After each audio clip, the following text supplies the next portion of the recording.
Arkadaşlar herkese selamlar. Bugün sizlere mızrap nedir? Mızrap kullanımı nasıldır? Mızrabı nasıl tutarız? Onlardan bahsedeceğim sizlere. Mızrap elimde görmüş olduğunuz gibi 11-14 santim arasında değişen bir uzunluğa sahip. Yapı olarak silikon bir malzemeden yapılmış. Genişliği ise de 1 santimi geçmez. Öyle söyleyebilirim. Şimdi genel olarak mızraplar günümüzde plastikten ve silikondan yapılmaktadır. Sizlere de silikon mızrap önerebilirim. Yumuşak bir mızrap tavsiye ederim. Fakat eskiden bu durum böyle değildi. Eskiden ut mızrapları kartal kanadından yapılırmış. Bu kanatları birazcık yumuşatmak için de zeytinyağında bekletiyorlarmış. Bunun en iyi örneği ise de Yorgo Bacanos Usta'nın mızrabı diyebilirim sizlere. Veya eskiden yoğurt kapaklarından kesip biçerek yapıyorlarmış ya da bidonların o plastik kısmından bir mızrap şeklinde büründürüyorlarmış. Onu da eskilerden biliyoruz. Fakat dediğim gibi günümüzde silikon ve sert plastikten yapılıyor. Her uydu aynı şekilde bir mızrap kullanmaz. Onu size belirtmek isterim. Bazı ut ustalarımız, hocalarımız, bunlar Yurdal Tokcan, Fatih Özkalı gibi isimleri örnek vereyim sizlere. Daha sert, daha uzun bir mızrap kullanırlar. Tam tersine Mehmet Bitmez, Bilal Işıktaş, Bekir Şahin Baloğlu hocam, Sami Dural gibi hocalarımız tam tersine yumuşak bir mızrap, silikon bir mızrap kullanırlar. Ve ben de o tavır, o gelenekten geldiğim için ben de aynı şekilde silikon mızrap kullanıyorum ve dediğim gibi sizlere basa basa tavsiye ediyorum. Mızrap tutumu nasıldır? Çok zor bir iş değil. Elimi açıyorum şu şekilde.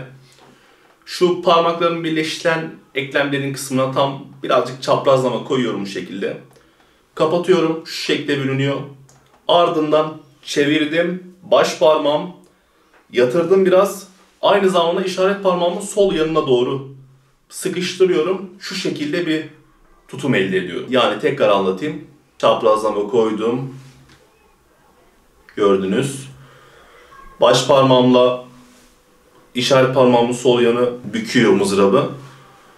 Bu şekilde bir tutum elde ediyorum. Bu arada hatırlatmak isterim. Mızrabın ucunu fazla sakın bırakmayın çünkü utta çalarken çat çat diye sesler elde edersiniz. Çok kötü olur, yapmayın. Şu şekilde bir tutum elde ediyorum. Altta şu şekilde de boşluk kalıyor. Şimdi mızrap kullanımı nasıldır utta? Utta size hemen birinci telden örnek vereyim. Mızrabımı tuttum. Birinci tele tam dikey bir şekilde değil, ucunun çaprazlama bir şekilde mızrabı yedirmemiz gerekiyor. Çünkü yedirme mantığı çok önemli. Güzel bir ton elde etmemizin sırrı bu. Çaprazlama vuruyoruz. Tutumumuz çok yukarıdan değil, ön kapağa nazaran şöyle bir 40-45 derecelik bir açı meydana geliyor elimiz. Tam yatay değil, birazcık yukarı kaldırıyorum kıç tarafını. Tam tele çapraz bir şekilde yediriyoruz. Aynı şekilde alttan çekiyoruz. Bu şekilde kullanırsak güzel bir ton elde ederiz ve mızrabımızı da doğru bir şekilde kullanmış oluyoruz. Dediğim gibi sakın ucunu çok fazla çıkarmayın. Hemen bir örnek vereyim bunda.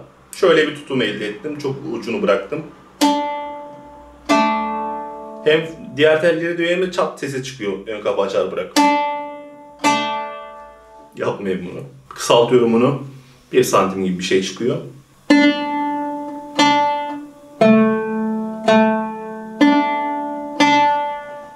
Ve soft bir şekilde vuruyoruz. Sakın bütün gücünüze vurmayın. Yine çat sesi çıkabilir. Volüm yüksek olabilir. Okey. Ama güzel, lezzetli bir ses elde etmek bizim amacımız olacaktır. Şundan da bahsetmek isterim. Bu söyleyeceğim profesyonel udiler için de geçerli, yeni başlamış öğrenciler için de geçerli. Bize her zaman şu söyleniyor. Mızrap bilekten güç alınarak kullanılır. Bu doğru, yanlış demiyorum. Fakat bizim fark edemediğimiz şu nokta var. Bilek ve parmaklarımızın sentezinden meydana geliyor bu hareket. Yani ben tele vururken bileğimden de güç alıyorum, parmağımdan da güç alıyorum ben. O işaretle baş parmağımda. Bunu Mehmet Bitmez hocamız icralarında çok kullanıyor. Aynı zamanda hocalarım Bekir Şahin Baloğlu, Bilal Işıktaş, Sami Dural gibi hocalarım da bunu bu şekilde kullanıyor. Aynı zamanda bir nüans aracı olarak da bunu söyleyebilirim sizlere. Yani tam bilekten değil de